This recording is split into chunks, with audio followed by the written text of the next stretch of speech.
టెన్స్తో కూడుకున్న టాపిక్. కొద్దిగా రిలాక్స్ అవ్వడానికి మన ప్రపంచ శాంతి దూత కేఏ పాల్ ఏం మాట్లాడారో ఒకసారి చూద్దామండి. కేఏ పాల్ మాట్లాడింది చూద్దాం ఒకసారి. పీసీఆర్.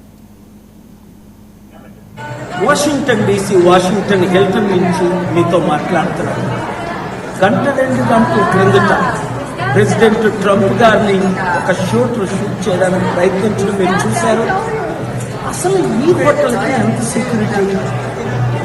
37 సంవత్సరాల నుంచి నేను ఇక్కడ ఉంటున్నాను.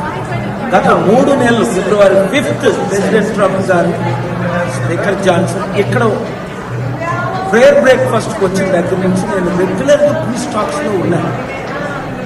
పెద్దలందరినీ కలుస్తున్నాను. ఎవరు రావాలన్నా సెక్యూరిటీ త్రూ రావాలి. అలాంటిది ఒక అమెరికన్ ప్రెసిడెంట్ ఉంటుండే చోట ఎలాగొచ్చారు? ఇది ఎవరి ద్వారా జరిగింది?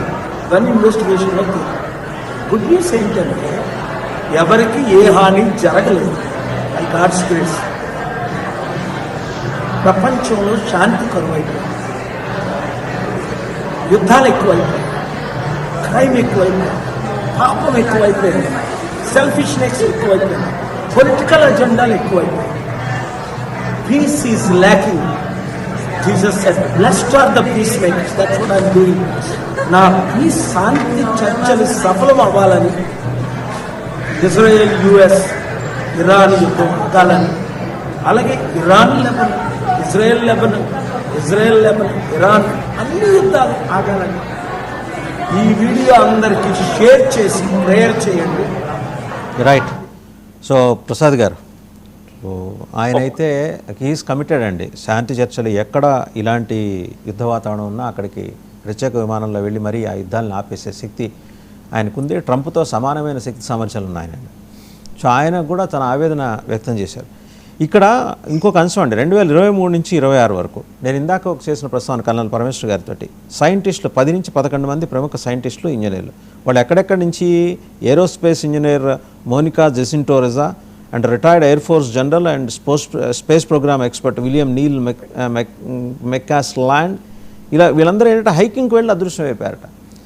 నాకు ఇప్పుడు ఇతను చదువుకున్న సంస్థతో పాటు 2014లోనే ఈ జెట్ ప్రొఫెషనల్ ల్యాబ్ ఫెలోషిప్ ప్రోగ్రాంలో కూడా ఇతను పార్టిసిపేట్ చేశాడు. ఇతను ఏమన్నా అక్కడ ఒక పొజిషన్ యాంటిసిపేట్ చేసి అది రాక అసంతృప్తితోటి ఈ రకంగా తరాడా, పర్వర్ట్ అయ్యాడా, లేకపోతే ఇప్పుడు జరిగిన ఈ అదృశ్యాలు మరణాల వెనకాల ఉన్న శక్తులకి ఇతను ఏమన్నా సహకరించాడా? ఈ కోణంలో కూడా ఏమన్నా దర్యాప్తు సాగే అవకాశం ఉందా? అంటే కాసేపు ట్రంప్ డ్రామాని పక్కన పెడితే చెప్తున్నా, ఆ పార్ట్ పక్కన పెట్టేసేయండి. ప్రోబింగ్ ఏజెన్సీస్ దీని మీద కూడా దృష్టి పెట్టే అవకాశం ఉందా? అంటే దీని మీద డెఫినెట్లీ అంటే ఈవెన్ నాసా కూడా ఒక స్టేట్మెంట్ ఇచ్చింది, నాసా జేపీఎల్ వాళ్ళు. సో దానికి ఇతను ఎలెన్ ఎవరైతే ఉన్నారో అతను ఇంటర్న్షిప్ చేశాడు, కానీ దానికి దీనికి పెద్ద సంబంధం ఏం లేదు అని బాగా చెప్పారు. సో దాంతోపాటు ఏంటంటే ఇది ఒక కోఇన్సిడెన్షియల్ గానే చూడొచ్చండి. ఎందుకంటే అతను చాలా మటుకు అంతకంటే ముందు అతను నిజంగా పొలిటికల్లీ ఏమైనా చేశాడా, లేకపోతే ఇంత రాడికల్ వ్యూస్ ఎక్కడ ఉన్నాయా సోషల్ మీడియాలోకి ఎక్కడన్నా అంత పెద్ద ఏమీ లేదు. కానీ వాళ్ళ బ్రదర్ అండ్ సిస్టర్ ఇతనికి రాడికల్ వ్యూస్ ఉండేవి అని వాళ్ళు చెప్పడం జరిగింది. అయితే ఇక్కడ ఈవెన్ దో మన కేఏ పాల్ గారు చెప్పింది కొంచెం మనకి మనం కొంచెం కామెడీ ఆ యాంగిల్లో చూసినప్పటికీ కూడా ముఖ్యమైన అంశాలు ఏంటంటే యుఎస్లో చాలా ఏంటంటే ఎకనామిక్ సూపర్ పవర్ అయినప్పటికీ కూడా అక్కడ విపరీతమైన సొసైటీలో టెన్షన్స్ పెరిగిపోయాయి. సో ఒకటి ఏంటంటే ఇంటెన్స్ గా పొలిటికల్ పోలరైజేషన్ అయిపోయింది. ఈ ఎలక్షన్స్ లో యూజువల్ అంతలా అవ్వదు యుఎస్ లో, కానీ మనం చూసాము నో కింగ్ ప్రొటెస్ట్లు జరిగాయి. దాంతో పాటు ఈ మగా క్రాక్ డౌన్ చేశారు. సో ఆ సొసైటీలో ఉండే టెన్షన్లు, ఇంకోటి అగ్రెసివ్ గా ఇమిగ్రేషన్స్ ఇంప్లిమెంట్ చేశారు, మాస్ డిపోర్టేషన్స్ చేశారు, పాలసీలు పెట్టారు. సో ఇంకా కాస్ట్ ఆఫ్ లివింగ్ పెరిగిపోతుంది ఇప్పుడు. సో ఇవన్నీ ఏంటంటే ఒక్కొక్కటి యాడ్ అవుతుంది. దాని మీద యుఎస్ ఎన్ని ట్రిలియన్స్ ఖర్చు పెట్టిందో ఇంకా $1.5 ట్రిలియన్ అడిషనల్ కావాలని అడుగుతున్నారు. సో ఇవన్నీ ఇంతలా ఉండేసరికి సొసైటీలో పెరుగుతున్న టెన్షన్లకి ఒకటి ఏంటంటే మనం కాన్స్పిరసీ థియరీ పెట్టుకోవచ్చు, అది ఒక యాంగిల్. కానీ సొసైటీలో పెరుగుతున్న టెన్షన్లకి ఏదో ఒక రూపేణ బయటికి వస్తుంది ఆ ఫ్రస్ట్రేషన్. దాంట్లో కూడా ఇది ఒక కోణంగా కూడా చూడొచ్చు. సో ఆ దీంట్లో చూసుకుంటే నేను అనుకోవడము జస్ట్ యుఎస్ఏ కాదు, అన్ని దేశాల్లో కూడా, ఈ యూరోప్లో కూడా చాలా టెన్షన్స్ పెరుగుతుంది. ఎందుకంటే అక్కడ గవర్నమెంట్లు చేంజ్ అవుతున్నాయి. హంగేరీలో చూసాం, మిగతా దేశాల్లో కూడా చూస్తున్నాం మనము. సో దాన్ని ఎలా కంట్రోల్ చేస్తారు అంటే రెటరిక్ని ఎలా కంట్రోల్ చేస్తారు అనేది ఇంపార్టెంట్. ఎందుకంటే it is becoming highly polarised world ఇప్పుడు.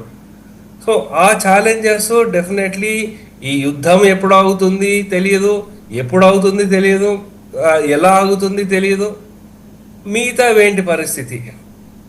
ఇటువంటి వాటిలలో మనకి నాసాలు అంటున్నారు, నేను అనుకోవడము వీళ్ళు ఎస్పెషల్లీ ఐఆర్జీసీ కానీ ఇస్లామిక్ సైడ్ నుంచి ఏమైనా రాడికలైజ్ ట్రైన్డ్ వాళ్ళైతే అసలు ఎవరికి ఊహకందని అటాక్లు ఉంటాయి కానీ ఇటువంటి సింపుల్ అటాక్ అయితే ఉండదు. మనకి 2001 అటాక్ చూసాం సెప్టెంబర్లో, ఎవరు ఊహించలేరు అటువంటి అటాక్లు. నెక్స్ట్ మనము ఈ 2023 అక్టోబర్ 21న ఇజ్రాయెల్లో జరిగింది. అది we cannot imagine such kind of thing. So అంత ప్రొఫెషనల్ పకడ్బందీగా చేస్తారు కాబట్టి ఇది ఏదో ఒక ఐఆర్జీసీ కాన్స్పిరసీ లేకపోతే వీళ్ళదని మాత్రం నేను అనుకోవట్లేదు. చాలా మటుకు పెద్దలు ఇందాక చెప్పినట్టు లోన్ వుల్ఫ్ అటాక్ అయి ఉండొచ్చు, లేకపోతే ఇదే స్టేజ్ అటాక్ అయి ఉండొచ్చు అండి. ఇంకోటి, అతను నో కింగ్స్ ప్రొటెస్ట్లో పార్టిసిపేట్ చేసినట్టు కూడా రిపోర్ట్స్ ఉన్నాయి కల్నల్ రావు గారు. సో అంటే ఒకటొకటి ఎస్టాబ్లిష్ చేసుకుంటూ వస్తున్నారు. జనరల్గా మనం చూస్తున్నాం కదా, ఒకళ్ళని ఫిక్స్ చేయాలంటే ఫ్రేమింగ్ ఎలా జరుగుతుంటుంది కేసుల్లో. వాడి ఇంట్లో ముందర గంజాయి దొరుకుతుంది, తర్వాత 4 తపంచాలు, ఉగ్రవాద సాహిత్యం, ఇవన్నీ మనకు రొటీన్ కోర్సు. ప్రతి ఒక్కడు అలా దొరికే వాళ్ళందరూ ఏ సిటీ బస్సు ఎక్కుతున్నో లేకపోతే ఏ ఆర్టీసీ బస్సు దిగుతున్నో వాళ్ళ దగ్గర ఏంటో గుడ్డ సంచిలో దొరుకుతాయి, అది కూడా దాంట్లోనే ఉంటాయి ఈ ఉగ్రవాద సాహిత్యం. అలాంటిది ఈ సిస్టమ్ ఇక్కడ అమెరికాలో కూడా ఉన్నట్టుంది. అతను నో కింగ్స్ ప్రొటెస్ట్లో పాల్గొన్నట్టు ఒక ఎవిడెన్స్ తీసుకొచ్చే కార్యక్రమం. ఎన్ని జరిగినా అమెరికన్స్ మనం మిగిలిన ప్రపంచం పక్కన పెట్టండి, అమెరికన్స్ నమ్మట్ల. ఇంకో వాదన ఏం తీసుకొస్తున్నారంటే చైనా